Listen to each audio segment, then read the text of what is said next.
go and check the other verses.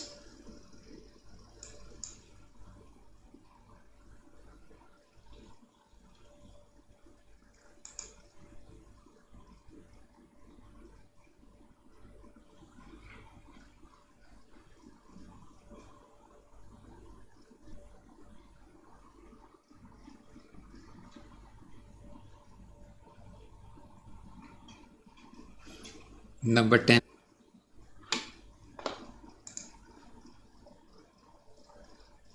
All aggregates, such as body, are produced by the illusion of the Atman.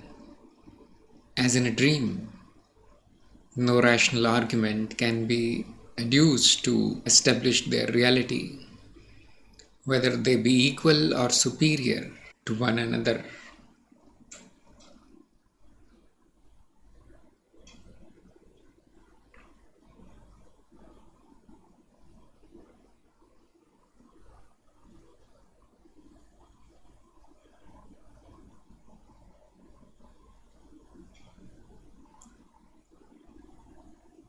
The aggregates of body, etc., answering to the parts in the illustration are produced like the body, seen in the dream or conjured up by the magician by the illusion of the Atman, that is the avidya, which is in the perceiver.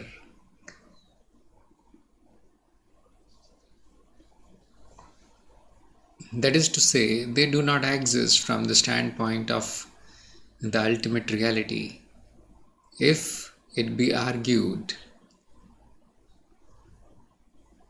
in order to establish their reality that there is a superiority among the created beings, as in the case of the aggregates of cause and effect constituting who are superior to lower beings such as birds and beasts, or that there is an inequality of all created being, yet no cause can be set forth regarding their creation or reality, as there is no cause, therefore all these are due to avidya or ignorance. They have no real existence. Created being.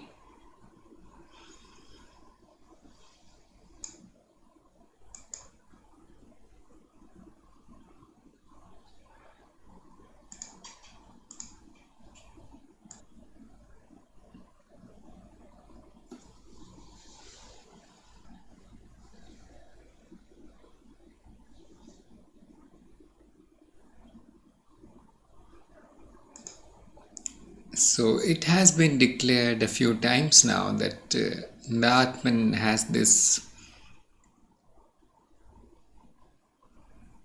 ability to dream up worlds, bodies, and so on.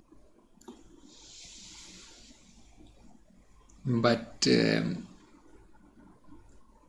Gaudapada never went into the actual process. How is it happening? Except he says that it is because of the ignorance. And he says there is no equality or inequality in whatever is being perceived here.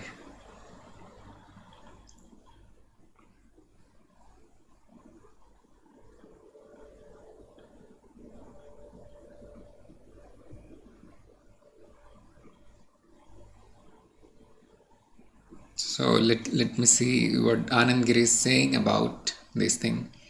The opponents may argue that bodies of gods, on account of superiority and adorability, cannot be unreal. This is an argument of the ignorant, as all bodies belonging to gods or lower animals are constituted of 5 elements. Hence there is no intrinsic difference between god beings.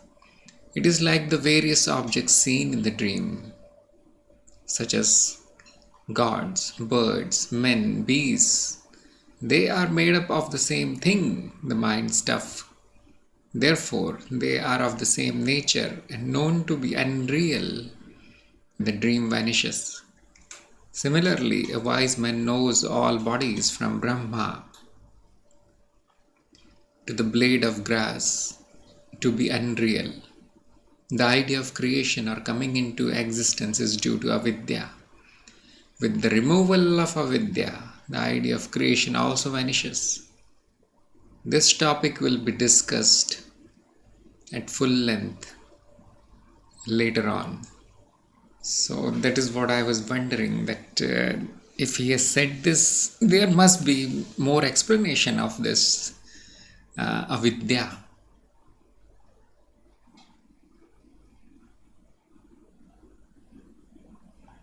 So here another important comment is made, that the avidya does not exist outside the perceiver. Perceiving itself is ignorance. The act of perceiving gives rise to the creation.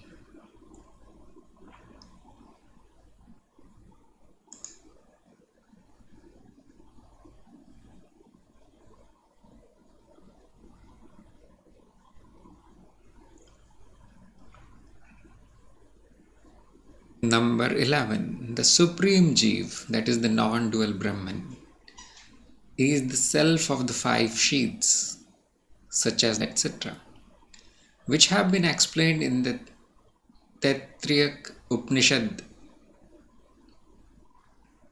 That the Supreme Jeev is like the Akash has already been described by us in the 3rd verse of this chapter.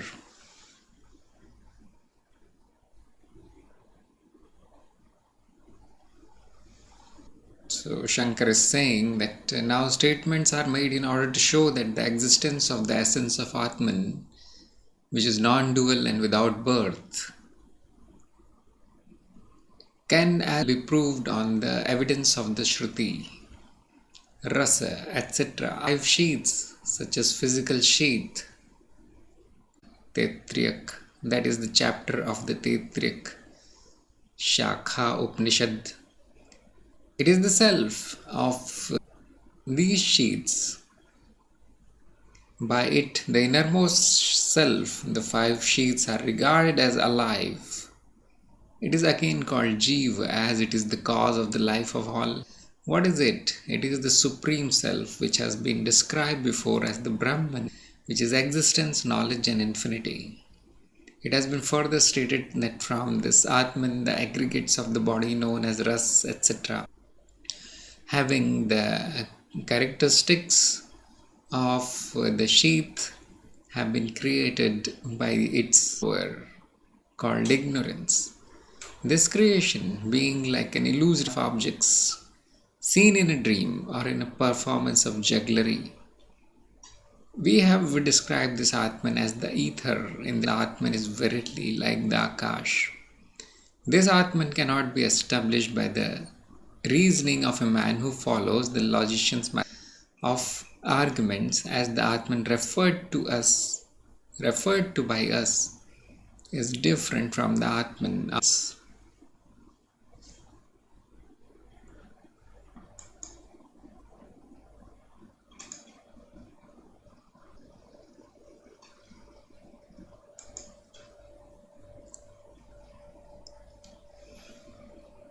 So there is more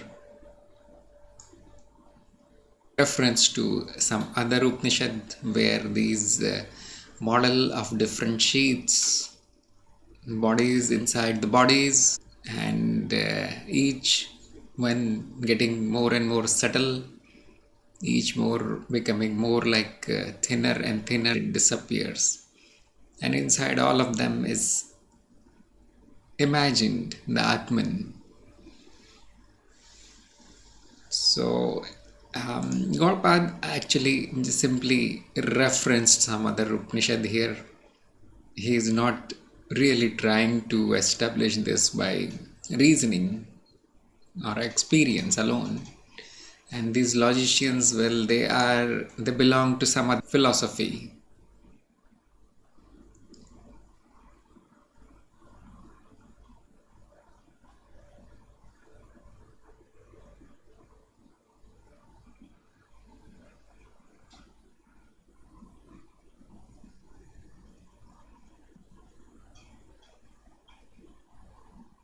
So everybody knows these 5 sheets. It is another model to describe our experiences and the illusory experiences, that is all.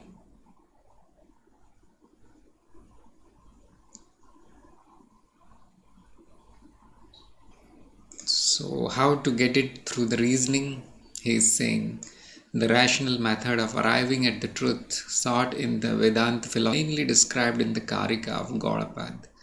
This consists of the analysis of what's known as the waking, the dream, and the deep sleep, and the coordination of the experiences of the states, of these states. So we have already seen all those things, the states and all. So it's a bit of repetition here. Number 12. The description by pairs as that of the Akash, which is in the earth, as also in the stomach, though referred to separately, applies equally to Supreme Brahman, described in the Madhu Brahmana, which is a chapter in another Upanishad, as being both in the corporeal and in the celestial regions.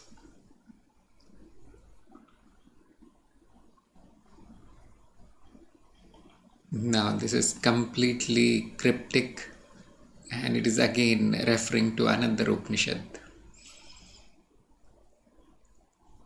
So let us see whatever in the words, all this is the Supreme Atman, the Brahman, the bride, the immortal person, who is both the celestial and corporeal, who is in this earth as well as the knower incorporated in the body. Brahman alone is described in order to indicate the limit at which duality vanishes. Where does this occur? It is thus replied. It occurs in the Madhu Brahman chapter, which is known as the chapter dealing with Brahman. It is because therein is described the nectar, which is known as, that is honey, and it gives us the highest bliss. Brahman is like the Akash, which is said to be the same or identical, though separately indicated as existing in the earth and in the stomach. So I think it is simply commenting on another metaphor written in another Upanishad. So Anandgiri is helping us here. This text, Brihadaranyaka Upanishad referred to here, begins thus. This earth is the honey of all beings, and all beings are honey of this earth. Likewise, this bright immortal person in this earth and that bright immortal person incorporated in the body, both are Madhu. He is indeed the same as the self, that immortal, that Brahman, that all. The purport of this Shruti passage is this: the Supreme Brahman alone has been described as existing in all the pairs of the corporeal and the superphysical. So no matter what it is, the all-pervading reality is Brahman. That is what this other Upanishad is saying.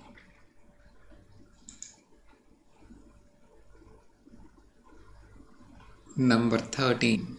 As the identity of Jiva and Atman, through their non-dual character, praised and multiplicity is condemned. Therefore, that non-duality alone is rational and correct. So again, some to the other scriptures, that because the scriptures are saying it, it is alone, the non-duality alone is rational and correct. And Shankar agrees here. Views vainly advanced by the logicians are not easy of comprehension. I cannot bear. So again, logicians, probably the Memansik people, who knows to whom he is pointing at. Okay, he tells us, Anandgiri tells us, this refers to the followers of the Vaisheshika and other system of thoughts.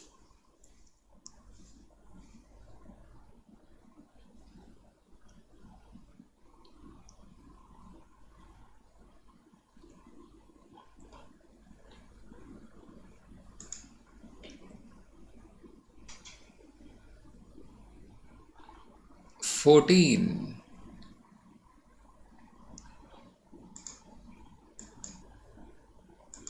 Another. Hopefully the stream is going because there is some dropouts happening here. But those who are listening, and there is a alternative for them. These readings are now locally recorded here on my PC, and they are being published with a slightly edited, compressed form on my podcast, Pure Experiences podcast. So the links to the podcast, there are no breaks there except in the first few parts of this series.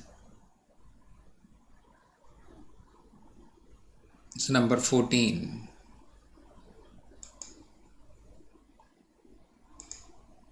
Separateness of Jiva and the statement regarding separateness can never have any meaning as truth.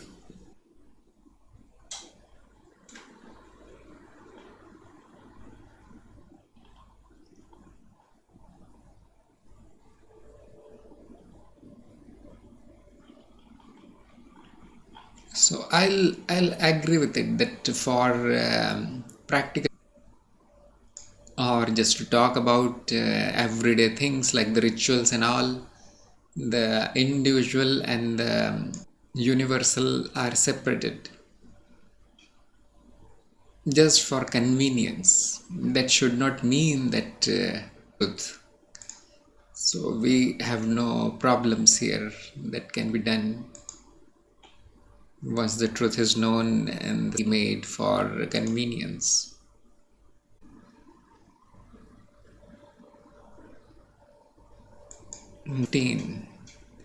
The scriptural statements regarding creation as illustrated by the examples of earth, iron, sparks, or otherwise only serve the purpose of ultimately explaining the unity in Brahman. Really speaking, multiplicity does not exist in any manner.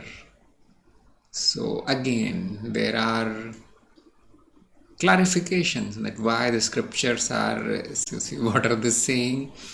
We don't mind at all. Number 16. There are 3 stages of life correspond. 3.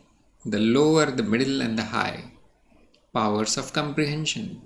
The scripture, out of compassion, has taught this devout discipline for the benefit of those who are not yet enlightened. So he has a very good point here that depending on where you are at the, at what stage what kind of spiritual path you're following and how much you can understand, depending on them, the were modified out of compassion. That okay, if somebody is just starting, cannot simply see the differences or the identity of the Jiva and Atman, the illusory states and so on. For them, some of them were modified. They were brought down to one layer, one level of unreality, just to help that student and just to initially give them a kickstart, because that is what they're. So little by little this dose was given of the Advaita. It is a very commonly used method when you are trying to learn mathematical. The first thing that is taught is addition, subtraction and so on. You do not start proving the theorems, solving the algebraic equations and so on. That cannot be done. The child is still learning the basics. So all these 5 elements and stuff like that will to the newcomer. And it happens because nowadays it happens a lot that people just leave they drop out of spirituality because it does not do anything to their physical life. It does not is not useful for survival. So getting nothing out of this kind of knowledge, drop out, and then the beliefs remain in their for the rest of their lives. They keep believing in the rituals and stuff like that.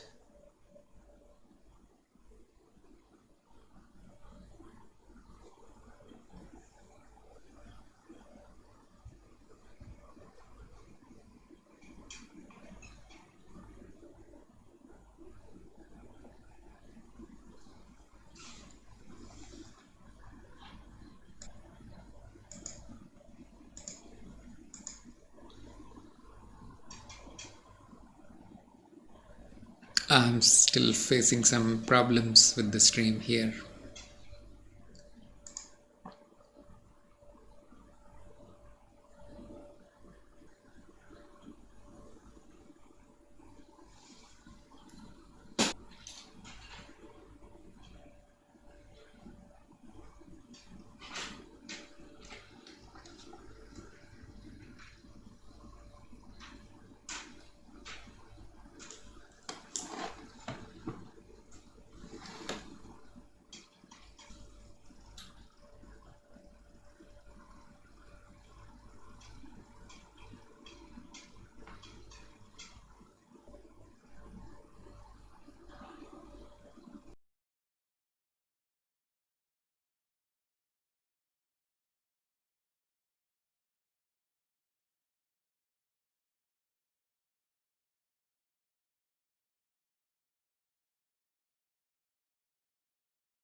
So we'll continue anyway.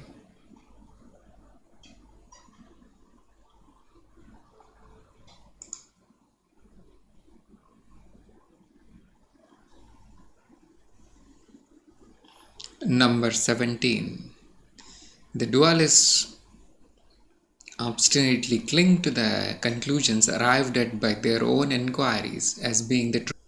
So they contradict one another, whereas the Advaitin finds conflict with them.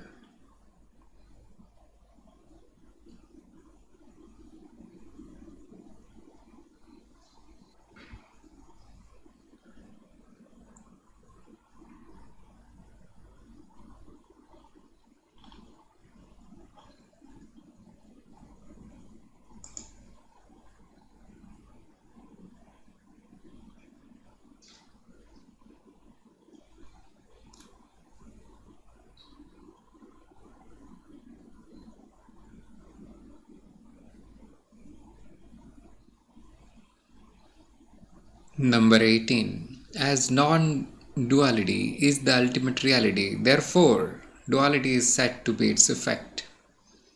The dualists perceive duality either way, both in the absolute and in the phenomena.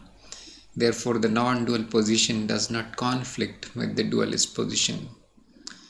This is also a very good point that since the experience is dual, and it will always be dual, there is no such thing as the non-dual experience.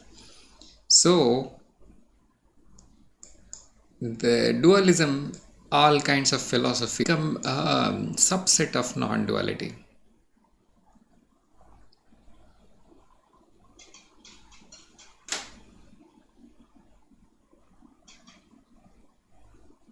There is no denial there can be a dual experience, but the assertion here is that the dual is happening in the non-dual. So this is something important, so let me read. How is it that the non-dualist conflict with the dualist? The reason is thus stated. As non-duality is reality, therefore duality or multiplicity is only its effect. The scriptural passages such as He is without a second, He created fire, support this view. It is further borne out by reason, as duality is not perceived in the states of swoon, deep sleep, or trance. In absence of the activity of the mind, therefore duality is set back of the non-duality. But the dualists perceive duality alone either way, that is, from both the absolute and the relative standpoints. As duality is perceived only by the deluded and non-duality by us who are enlightened, therefore our view does not clash with their views. For the scripture also says, I created all this diverse form. Through Maya, there exists nothing like duality. It is like the case of a man on an elephant who knows that none can oppose him, but who yet does not drive his beast upon a lunatic, who though standing on the ground shouts at the former, I am also on an elephant, drive your beast on me. Therefore, from the standpoint of the knower of Brahman is the very self of even the dualist.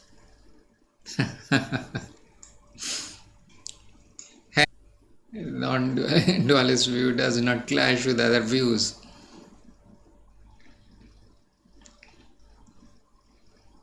So their friendly fire is going on here. I am enlightened and you enlightened. Something like this is going on. So I'm just going to skip it. We are not really concerned about the dualists. 19. This unborn, changeless, non-dual Brahman appears to undergo modification only on account of Maya and not otherwise. For if this modification were real, the immortal would become mortal.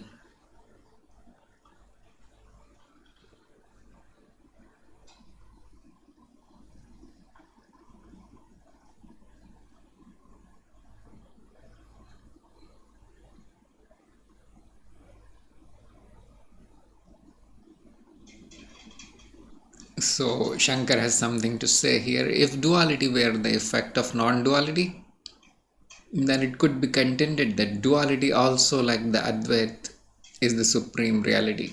In order to remove this doubt which may crop up in the minds of some, it is said that non-duality, which is the supreme reality, appears manifold through Maya, like the one moon appearing as many to one with defective eyesight, and the rope appearing to the deluded as the snake.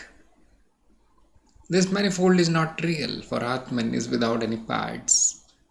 An object endowed with parts may be said to undergo modification by change of its parts, as clay undergoes division into parts.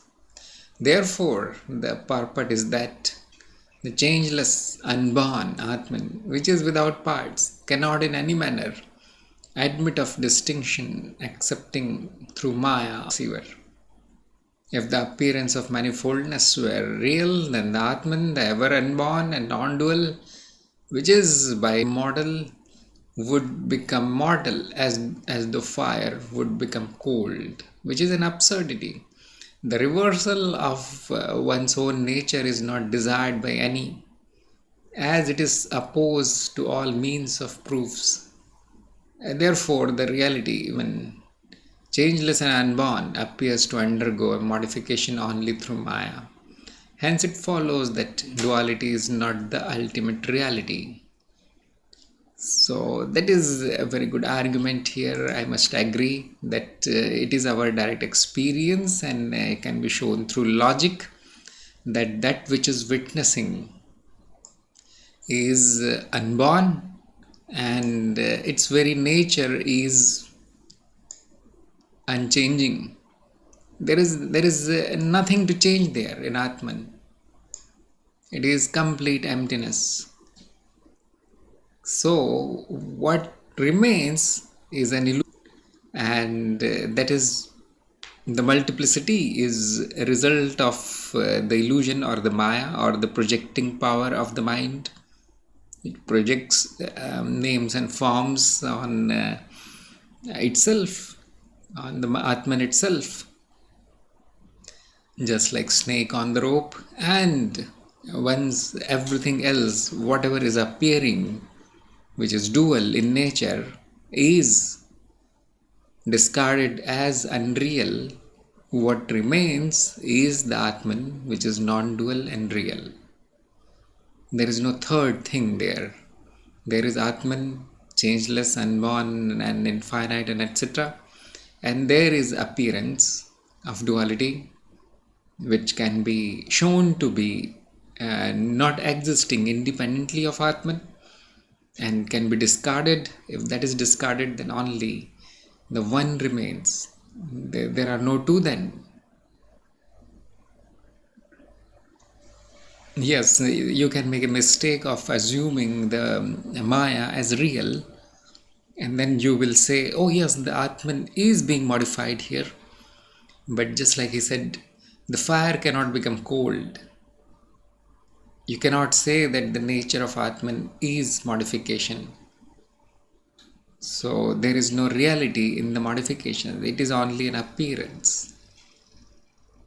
So probably that point comes up so many times that we are now used to it. So Anand Giri also says that Maya explains the appearance of manifold consistently, not the Parinamvad or theory of actual transformation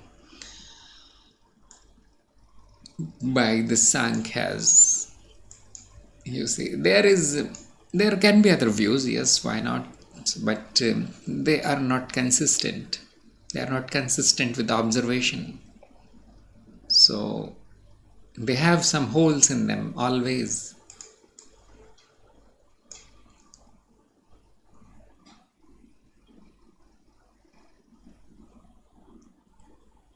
So another logical point here is that a thing cannot retain its own nature while undergoing a change. So if the nature did not change, then it is not a change. And we see that the Atman, the nature of Atman never changes actually. The witnessing is the same witnessing, regardless of what it is witnessing. So the Brahman is the same Brahman all the time, regardless of what appears in it.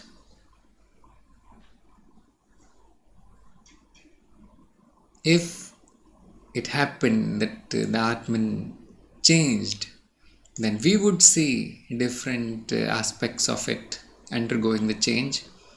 We would see a changing nature, but that does not happen. The states change, the experience changes, the experiencer does not change. That is the only, that is the proper definition of the experiencer, that which does not change.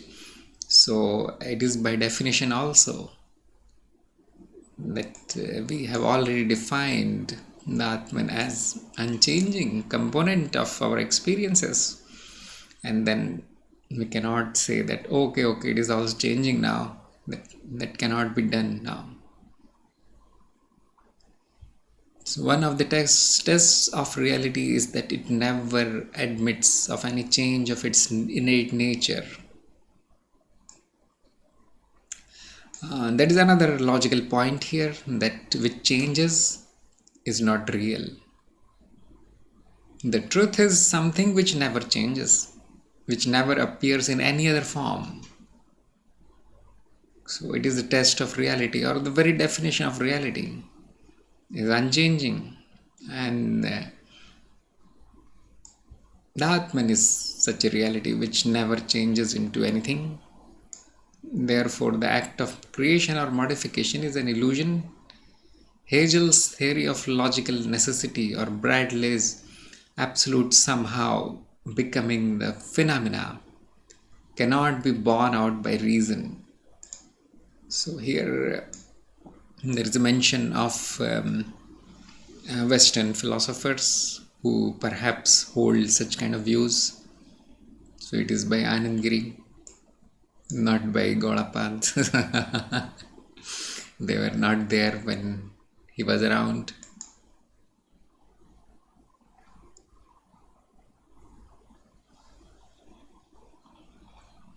20. The disputants, that is the dualists, contend that the ever unborn, changeless entity undergoes a change. How could an entity which is changeless, less and immortal, partake of the nature of the mortal? Yes, can you please describe the mechanism by which the changeless is changing and that there is none?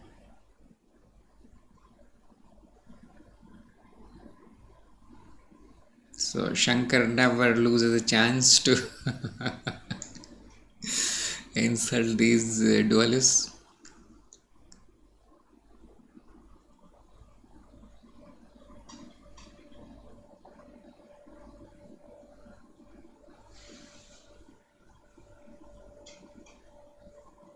A lot of repetition is going on here.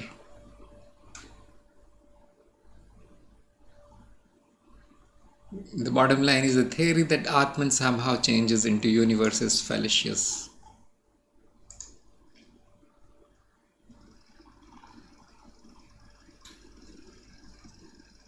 Actually, it can be a useful thing according to me.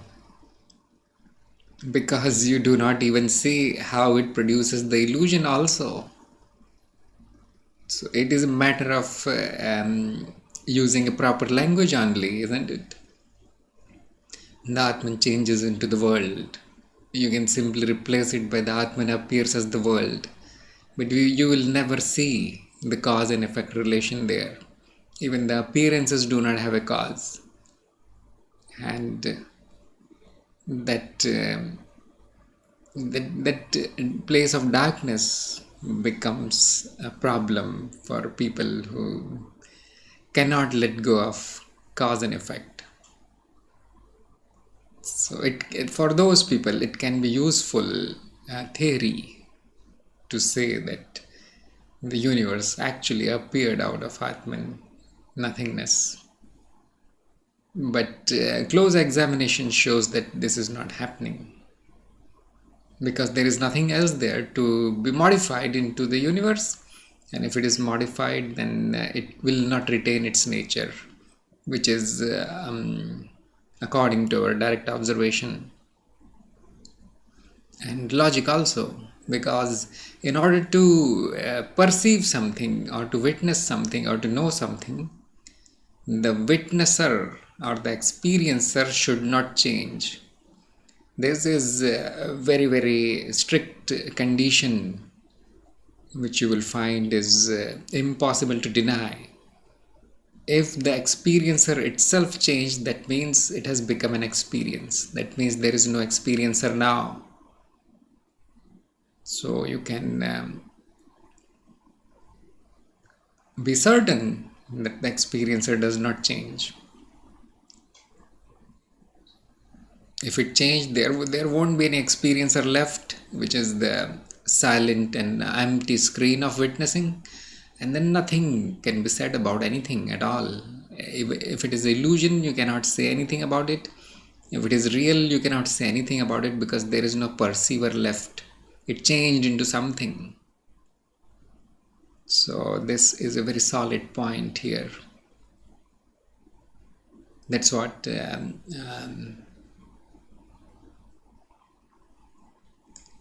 Gaudapada is saying here, that the immortal cannot become mortal, nor can the mortal ever become immortal, for it is never possible for a thing to change its nature. And Shankar says that as in common experience, the immortal never becomes mortal, so on. Fire can never change its character of being hot, because then it won't be fire. That will be against the definition of fire. How can he who believes that the naturally immortal entity becomes mortal maintain that the immortal, after passing through the change, retains its changeless nature? And Gaudapada is asking here, yes, can you please explain? After changing, how can the changeless remain? Isn't that a big contradiction to your claim, isn't it?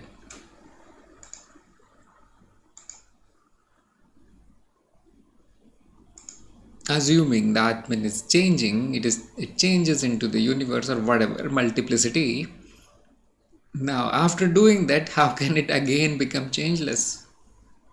Or how can it retain its changeless nature? Is there any logically possible way to do that? That's what he's asking.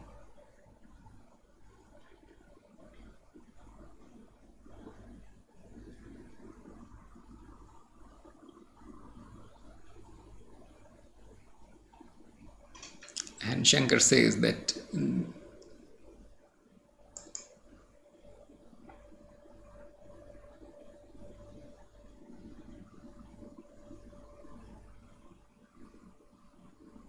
same thing he's repeating, that how can the immortal retain its immortal nature of changelessness if it should undergo a change?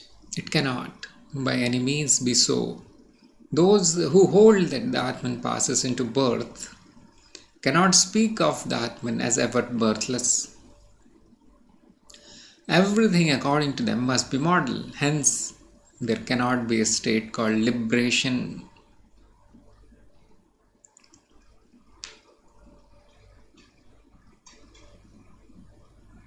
So, yes, the word immortal implies changelessness. If something is changing, that means the last one did not remain. It changed into something else. The last one is dead now. The next one is born now. So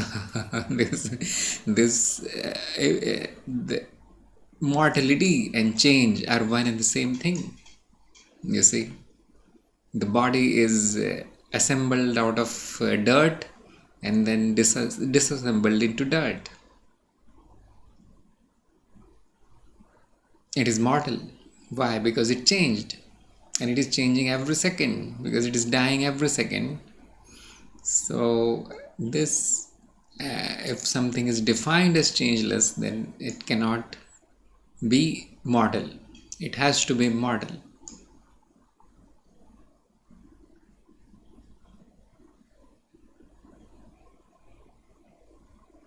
So those who hold on to the concept of liberation should give up their concepts, because many of the philosophies, such as the yoga and whatever, they do have this goal of liberation. And he says that the mukti or liberation in the sense of immutable and permanent condition becomes an absurdity, because there nothing is permanent, nothing is immutable now.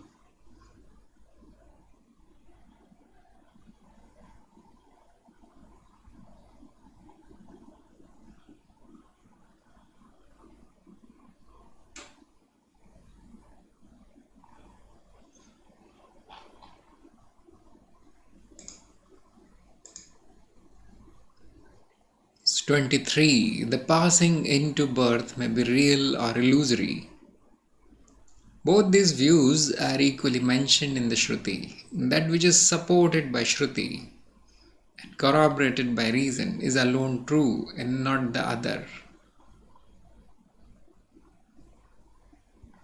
So, scriptural stuff here.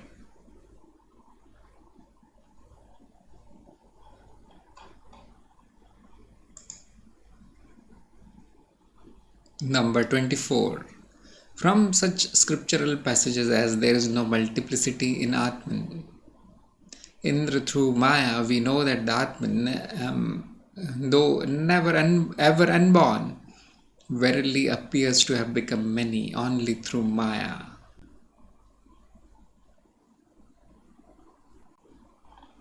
So repetition. 25. Again, by the negation of creation, the passing into birth is refuted. Causality in respect of Atman is denied by such statements as who can cause it to pass into birth?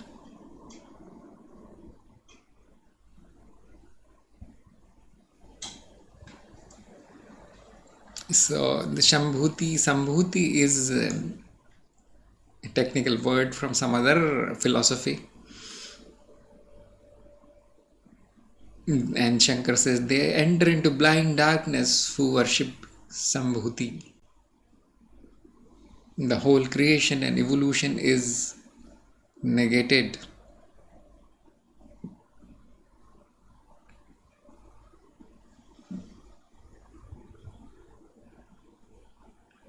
So there are more objections regarding the other philosophies here.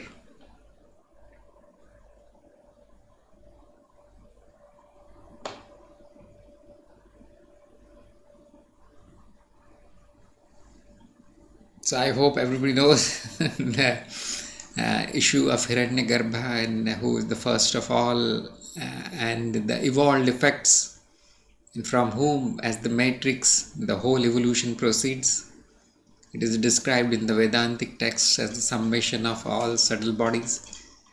That is, a very good theory actually. I am not against it at all.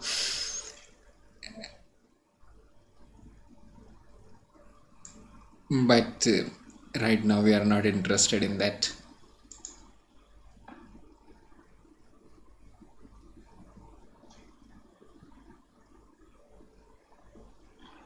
"26. As the Shruti passage, it is not this, on account of the incomprehensibility of Atman negates all dualistic ideas described as the means for the attainment of Atman. Therefore, the birthless Atman alone exists, and not any duality."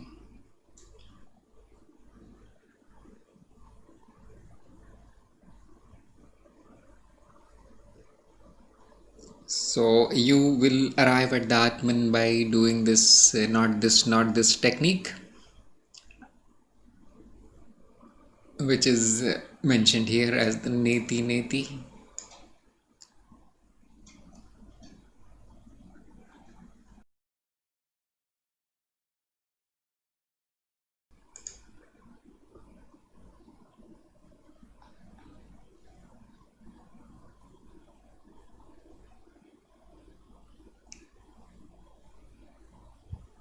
So the Atman is determined, the nature of the Atman is determined by refutation of all specific characteristics. But knowing this Atman to be incomprehensible, the Shruti has again sought the same Atman through other means and finally refuted what have been described. That is to say, the Shruti in such passage as it is not this, demonstrate the incomprehensibility of Atman, or in other words, refutes the idea that Atman can be realized or understood. Those who do not understand that the means suggested for the realization of Atman have only one purpose, which is the realization of the end, the non-dual Atman, make a mistake by thinking that what are suggested as the means have the same reality as the end. In order to remove this error, the Shruti negates the reality of the means by pointing out the incomprehensibility of the Atman as its reason. Subsequently, the student knows that the means serve their purpose by pointing only to the end, and the end itself is always one and changeless. To such a student, the knowledge of the unborn self, which is both within and without, reveals itself. So that is a very good point actually.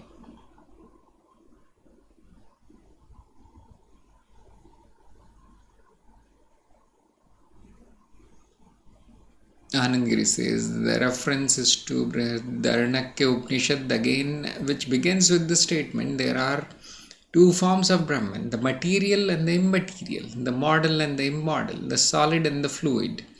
The chapter ends thus. Next follows the teaching of Brahman by no, for there is nothing else higher than this.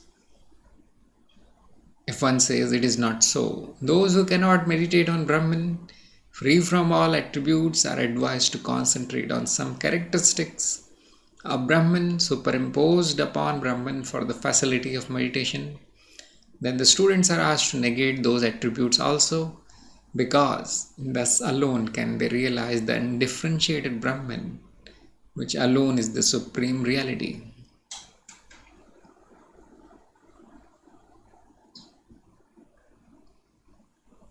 And why it is incomprehensible? Because the knowledge of the self is extremely subtle. It is not like any other knowledge of other objects. You can arrive at Atman only by negation, and in the end, we cannot actually comprehend what we arrived at. That is a very disappointing result. It cannot be comprehended, but it can be known. It can be realized. There is a difference between these words, you see. It can comprehension means it cannot be grasped like an object. I finally know all these things as names and forms and relations and purposes, meanings, but the self has nothing of these attributes, so cannot be known in terms of attributes and qualities and so on, relations and so on. There is no cause and effect also, so it cannot be known by normal means. It is extremely subtle, and because of this, actually many people cannot comprehend Advaita. They cannot comprehend it. What remains if you disregard everything that changes? What remains when you exclude all that can be experienced? Now, no language can describe that, but it is.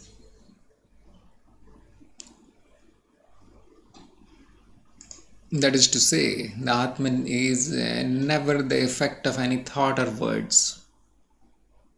It is not an object of meditation or speech, for it is our very self. Thus the Shruti advises the students to dissociate from Atman all words or thoughts which were at first accepted as means for its realization. That which is thought by the mind is merely an idea. It is changeable and negatable. Hence it is not reality. Therefore any idea associated with Atman is not the Atman itself. So this is also called the intellectual knowledge of the Atman, because you read it somewhere, there is such a thing called Atman, but never bothered to find it actually. So those people who cannot get there directly, and I think there will be tremendous amount of problems if you try to do that. It is always hidden somewhere deep in the mechanisms of the mind. So what the teacher will do is provide something to meditate on. Look, the Atman is like a thought. Look, the Atman is like a feeling. And then after the student is established into that thought or the feeling or the picture of the nothingness or something, you see, then the Guru will come and destroy that also. Look, it is not also that. So we go from the gross to subtle in steps, and finally the subtlest is also destroyed. That is also shown as not the Atman, and it is hoped that now finally the student will get it. I have seen this happen in my own meetings with people, you see. There is always an identification with something in the field of experience.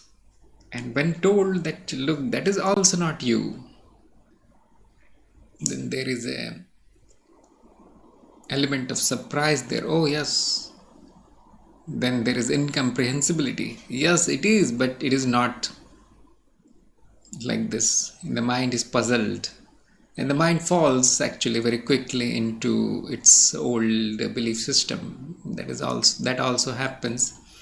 That also I've seen. If it does not happen 1 second, it will happen next day or next week.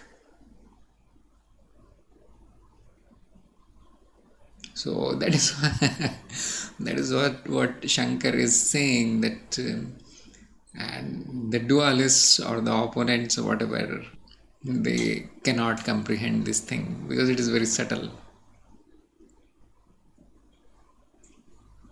It takes a lot of pointing. So Anand Giri is saying the unwary students, unable to understand the real significance of Vedanta, make the mistake of thinking that the attributes which are superimposed upon Brahman are as real as Brahman itself. That is to say, they think that these attributes have an independent existence. So that is what I was saying a few minutes ago, that because the process, can be involved. If you take a progressive path, if you don't take the direct path, then it is so difficult sometimes, and it does not produce any result, because the student is expecting a result that it will make my life heavenly or give me everything that I need and so on. There are high hopes and expectations from the spirituality that I'll become happiest person on the planet and so on. This never happens. And so they drop out.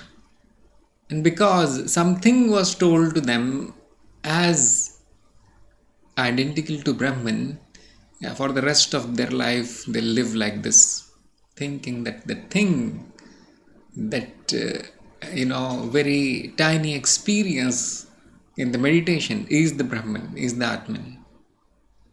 That is how they spend the rest of their lives. Now, I know there are very, very smart people. There were so smart people in our ancient times that they must have thought of some solution to this problem. What is the solution? To convert the direct paths into indirect paths. That is the solution. Did it work? Well, I'll leave it to you to judge. Sometimes works, sometimes does not work. And therefore, we always say that the knowledge of the self can be had only through grace, not by effort. I mean, think about it. That is the experience of many. So he's saying this is the Advaitic method of reasoning. Brahman or Atman being beyond time, space, causality is ever incomprehensible through any empirical means. This is the eternal subject having no object through which one can comprehend it. This incomprehensibility of Atman is the very reason for refuting any attribute that may be otherwise associated with it. That is very clever, isn't it? If you can comprehend it, it is not Atman. If you can grasp it, it is not Atman. So he goes ahead and says that if Atman can be known by any positive attribute, it no longer remains incomprehensible. See, that is very clever, isn't it? It becomes an object of our thought like any other perceived object. Such Atman can never be the changeless absolute. Yes. If you are thinking about it, if you are holding it as an object with relations and causes and effects, for example, I am sad now, my Atman is sad, my Atman is blissful. That is a totally ignorant thought. Because not only the Atman has been given attributes, it has been converted into an object which belongs to me. my Atman. So that is a contradiction here. And when a student is uttering such kind of phrases, the guru knows how to treat that student. I don't know nowadays what they do it, how they do it, but there are ways. Nobody likes it. Nobody likes to be called foolish, stupid, or wrong. And therefore, um, the first thing that is expected out of a student is surrender. Surrender to the guru. And now that is also getting corrupted. Obeying the orders of the guru is not surrender. That is what the fake gurus will take advantage of. They will turn you into a slave, a cult member. So that is another topic into which we'll go some other time. Actually, I've gone into it. I've recorded many. I've written about it. I've recorded in the podcast episodes about the surrender and all. So yes, you can see how difficult these things are. It is very easy to read the Upanishad and so on, but when you look at it from the practical point of view, standing in this mud of ignorance, how difficult everything is. So you can forgive the Sankhya and Visheshikas and all these people for not understanding this subject, because yes, it is a difficult subject. So Anand Giri goes ahead and says that the discriminating student, through his superior power of reasoning, refutes all attributes superimposed upon Atman. He realizes that these attributes have no independent reality. Then he understands that all attributes are the same as the non-dual Brahman.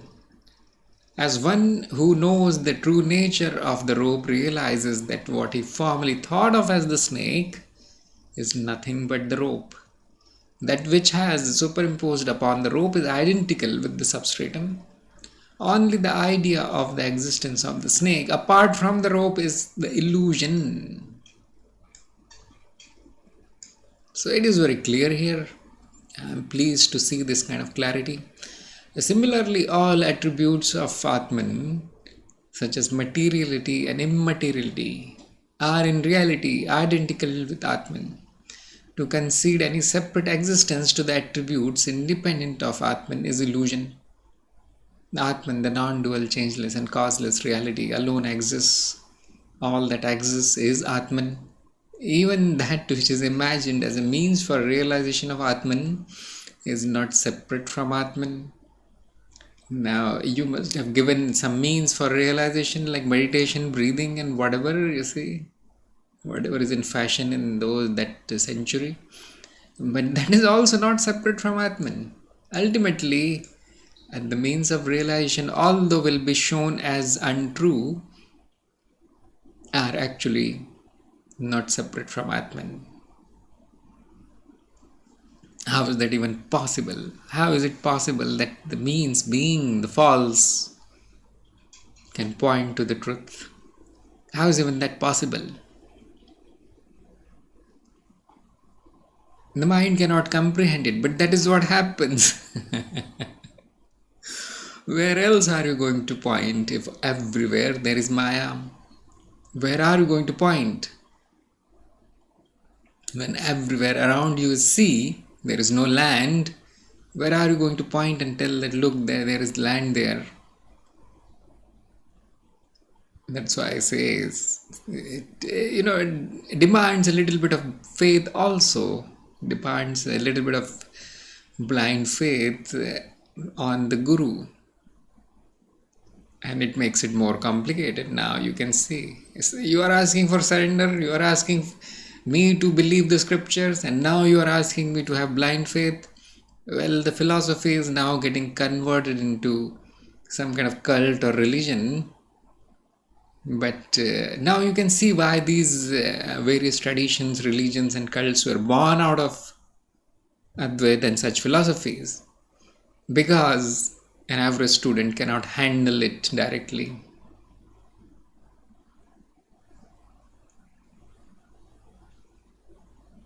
So the final revelation of Atman does not depend on Shruti or anything else. A knower of Atman realizes that Atman always exists and is self-luminous. He needs no external means to illuminate it. So finally, it will be seen that it is not true because it is written in these books, the Shruti and Ved and all. It is not true because your Guru said it. It is true because it is. Because it is by ultimate nature. The Atman illuminates itself, just like the sun illuminates itself. You don't need to show a torch to the sun to find out whether it is there or not. So all the means are then kind of seen as useless. They're dropped. They are like the boat which is used to cross the river, and if you leave the boat, then the purpose is served.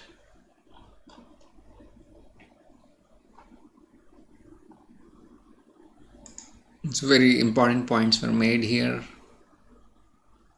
Number 27.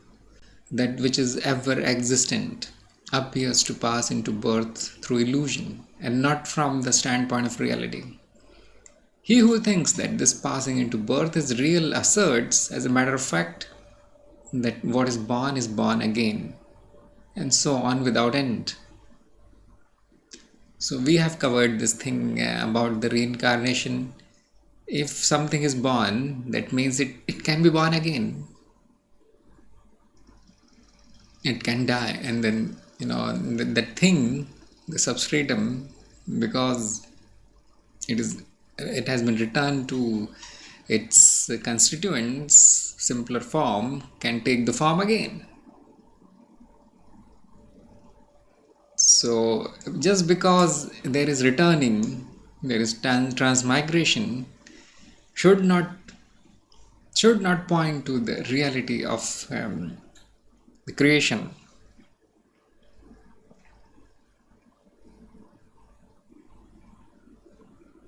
The whole thing is an illusion.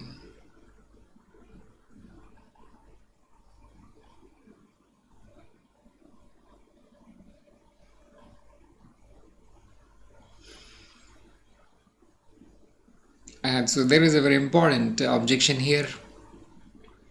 It may also be true that if reality be incomprehensible, then the knowledge of the self would be unreal. Oh, that is very, very, commonly asked question. Well, mind does not know it.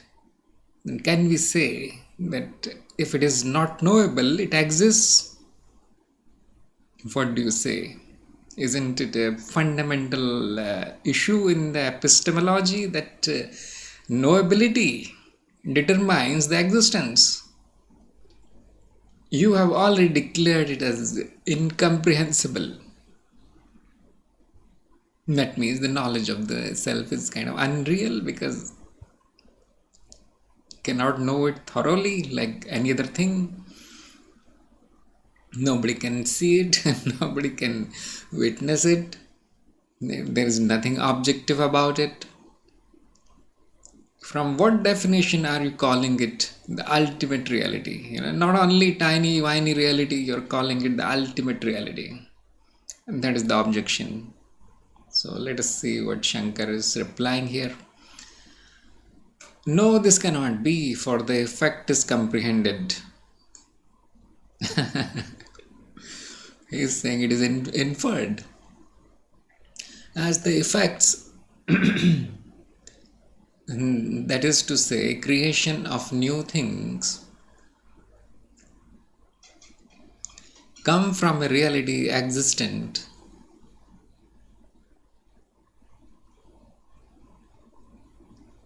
As the effects, that is to say, creation of new things, come from a reality existent. Magician through Maya, magic. So also the comprehension of the effects in the form of the creation of the universe leads us to infer the existence of Atman. The Supreme Reality, who, like the magician, is, as it were, the substratum of the illusion which is seen in the form of creation of the universe. For the creation of the universe is possible only with the reality, that is, an existing cause, like the birth of the effects, such as the elephant, conjured upon through illusion by an existing magician, and this creation is never possible with a non-existing cause. It is not, however, possible for the unborn Atman to really pass into birth. Or the first line of the text may be explained in another manner. As a really existing entity, such as the rope, passes into such effects as the snake, only through Maya and not in reality. Similarly, the real and the incomprehensible Atman is seen to pass into birth in the form of the universe, like the rope becoming the snake, only through illusion. The birthless Atman cannot pass into birth from the standpoint of reality, but the disputant who holds that the unborn Atman, the supreme reality, is really born in the form of the universe, cannot assert that the unborn is born, as this implies a contradiction. In that case, he must admit that in fact, what is really born again passes into birth. If this birth is predicated of that which is already born, then disputant is faced with what is known in logic as regressus ad infinitum. Therefore, it is established that the essence, which is Atman, is ever unborn and non-dual. So this one is also a very clever way of showing that the Atman is unborn.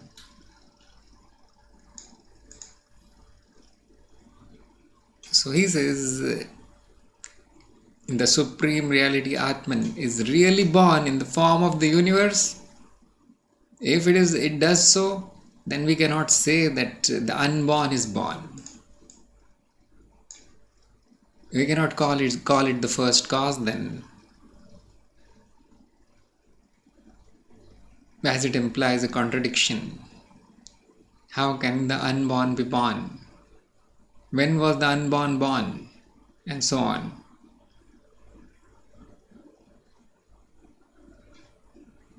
If it is already, what is already born again passes into birth. So this contradicts itself. If there is no unborn, that means it is always born. Where will you find the unborn like this?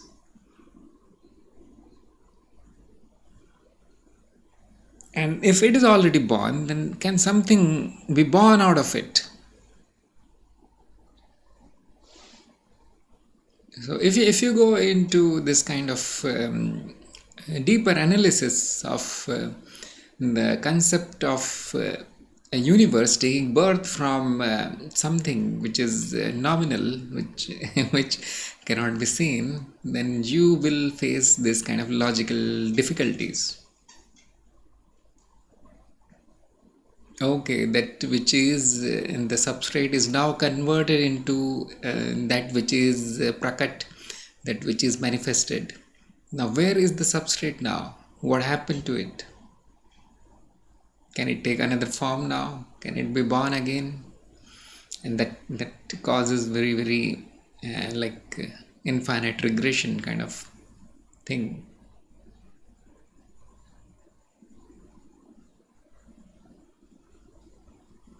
So hopefully I am getting it, but in the real statement is not this.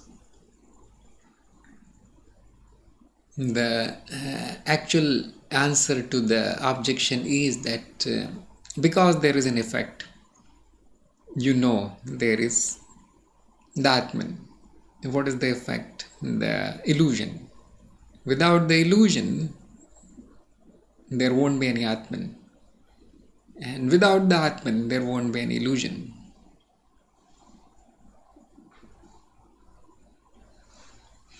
So it can be inferred logically. However, through the neti neti, it can be also seen not as not as something in the illusion, and not also causing the illusion, just witnessing the illusion. Simply because the witness is established, the witnessing is also established. The only dispute is whether that is witnessed is real or not. That is the only problem.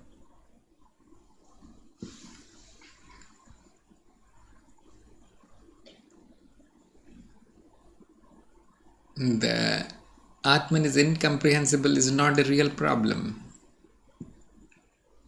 It may be incomprehensible, but it is here. It is possibly beyond mind, but it is here. It has no attributes, but it is here, and so on. So that is not a big problem. The problem is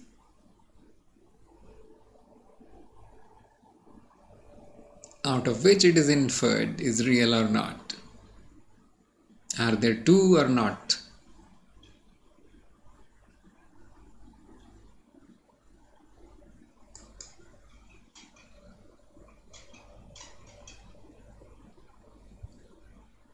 So Anandgiri is saying Shankar always maintains a dual aspect. For those who believe in scripture, Shankar quotes the scripture to establish his point. Again, for those who do not believe in the Vedas as the supreme authority, but who depend upon reason alone, Shankar gives rational proof of his conclusion. That is also good. The opponent believes in causality but denies Atman. This is illogical. If one admits the creation of the universe, then one must believe in its cause also. And I would like to inject my comment here that yes, that is the infinite regression that he was talking about. That the creation, if it demands a creator, the creator also demands its own creator, and so on. And if you assume a first cause, then that must be assumed as causeless, and then it will be incomprehensible. So, and the dualist fails from both directions actually. Every effect presupposes a cause. Even every illusion must have a substratum. A positive effect cannot be produced from a non-existing cause. The position of the Advaitin is this: if you believe in the universe as a created entity, you must admit its cause, namely Brahman. The positive effect of the universe cannot come from a non-existing cause. A Brahman or Atman, however, does not really create the universe, nor transform itself into the universe. As the rope not really create the snake, nor does it become the snake. The appearance of creation is due to ignorance. Therefore, the theory of Maya or Vivarta, which posits a real Atman, is the best explanation of the universe when such universe is recognized as a fact. Now it's pretty clear. I think I should not comment on this. The first interpretation of the first line points to Atman as the instrumental cause, Nimitta Karan of the universe. Though the very perception of the creation is due to illusion, this interpretation stresses the reality of Atman. The second interpretation stresses on the fact that the idea of the unborn Atman passing into birth is due to ignorance. The process of creation and creation itself are illusory. So if the cause is unborn, you can never say that something is born out of it. You can only say that the effect is also causeless. That sounds like paradoxical, but the effect, if it is not real, can be causeless. It's something to think about. contradiction? It is because the unborn cannot give birth to a new thing. And that is what I was saying just now. If this causality be admitted, then the so-called unborn cause must itself come from the another cause, and so on ad infinitum. Thus, we never come across an unborn cause. There will be thus an endless past in the case of causes and an equally endless future in the case of effects. If the cause produces an effect, that effect in its turn must produce a new effect, so on, which is the Hegel's position, a very, very bright and intelligent philosopher. Thus, there can be no mukti or liberation, which means freedom from the causal chain. There's another side effect. But I don't think anybody is worried about mukti at this point.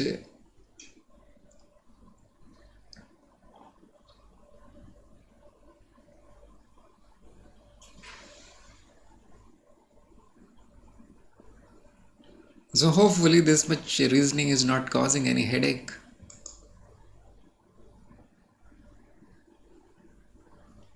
Number 28. The unreal cannot be born either really or through Maya. For the son of a barren woman is born neither in reality nor in illusion.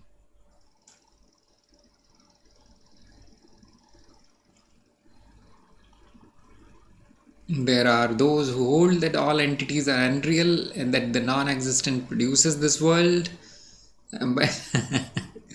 This is comment on Buddhism, I think. But production by the non-existent of anything either in reality or in illusion is not possible. For we know nothing like it in our experience, as the son of a barren woman is not seen to be born either really or through Maya. The theory of non-existence of things is in truth untenable. And that can be very, very obvious, isn't it? That if you say that everything is unreal, then it does not make any sense really.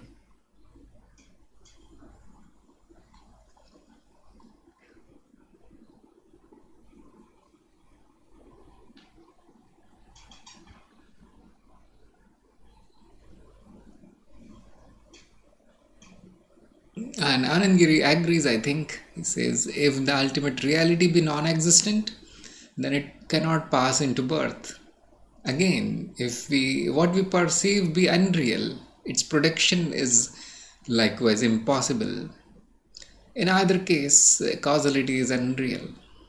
We have seen from the previous Karika that that the reality, which is unborn Atman, cannot be said to pass into birth without or being forced into an infinite regress.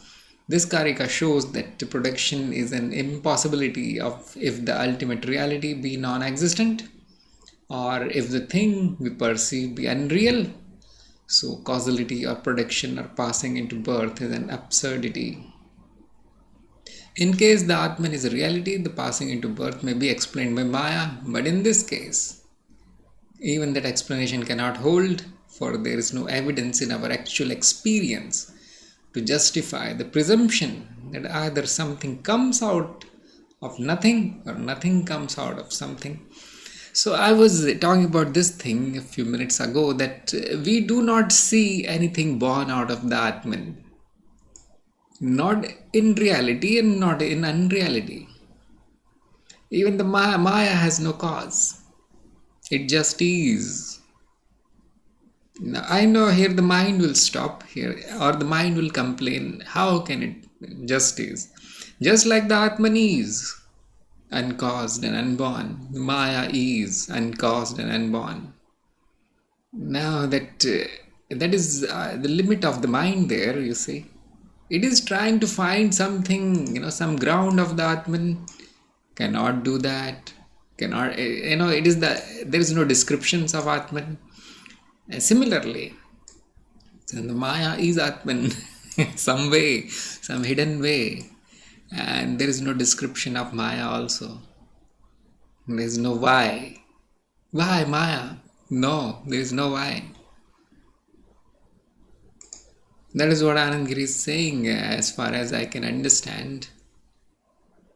So, hopefully,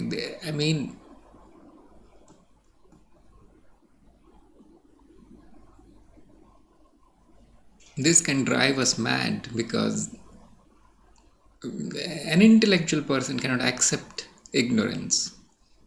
There has to be something. There has to be something which I can know. And it was never found. Even these, very, very smart people, they have no explanation for it. And the only thing you can do is drop your blind beliefs, drop your superstition and dogma about the Maya and the Atman.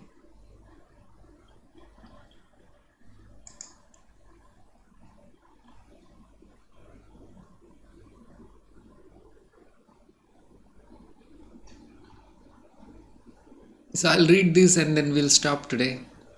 As in dream, the mind acts through Maya, presenting the appearance of duality, so also in the waking state, the mind acts through Maya, presenting the appearance of duality. There is no difference actually in the working of the mind, and no difference at all. The quality of the movie does not make it real or unreal. If the movie is produced in a good quality, it does not become a documentary. Although it looks very, very real. You see all the monsters and everything, all the gunshots and explosions they look real. But it is a dream. It is a movie only.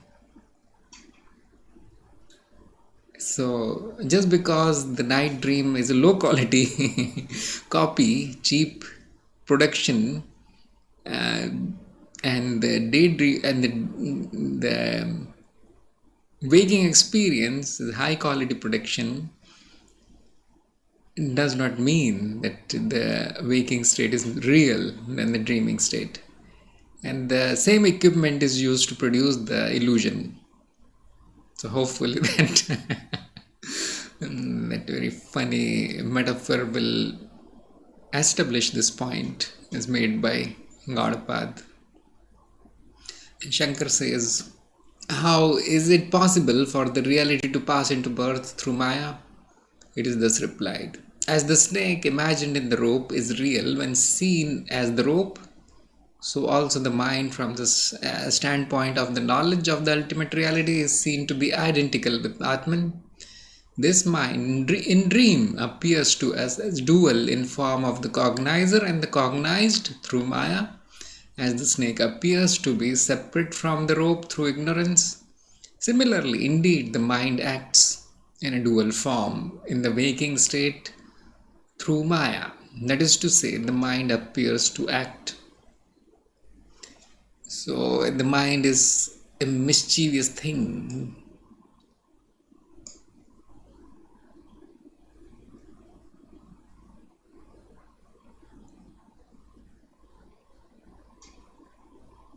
What is Anand Giri saying here? The snake is unreal when we try to see it as separated from the rope.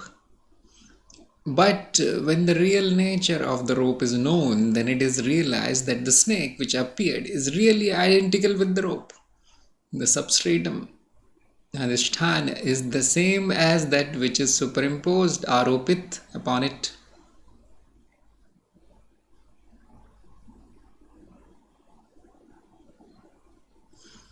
Okay, that is pretty clear.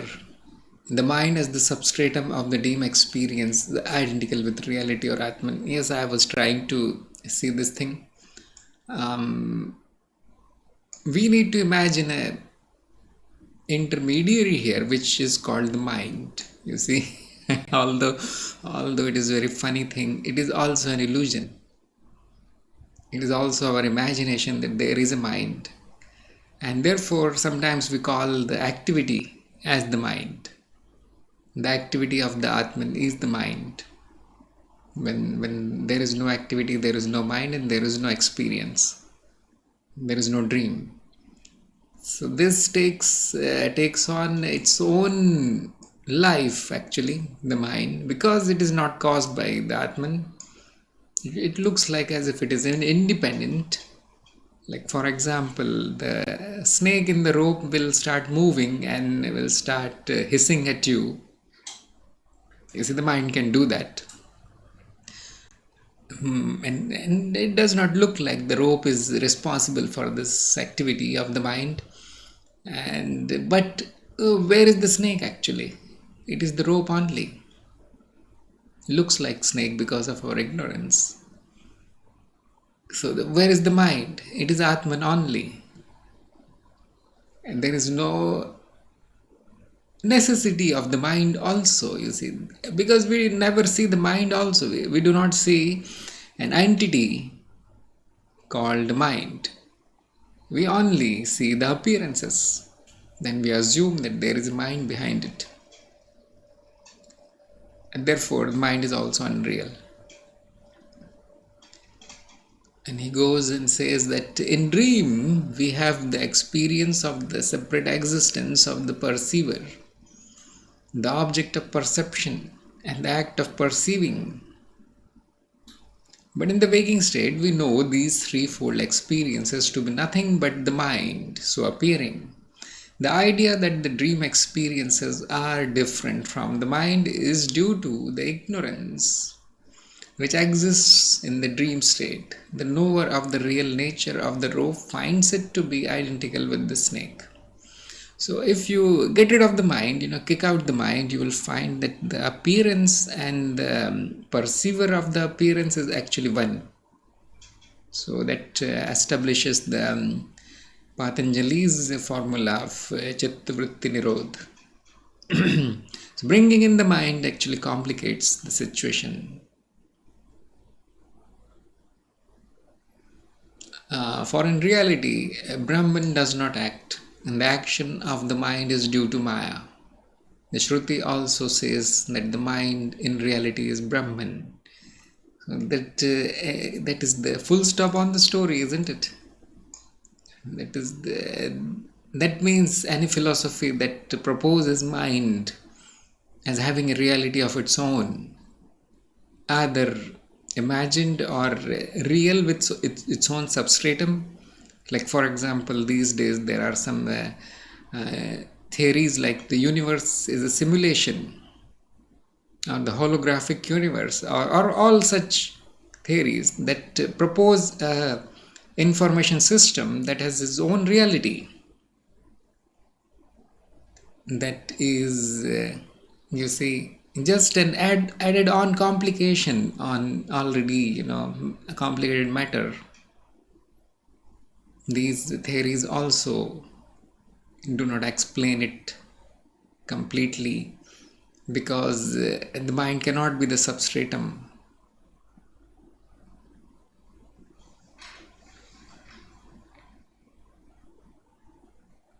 In reality, the Brahman does not act.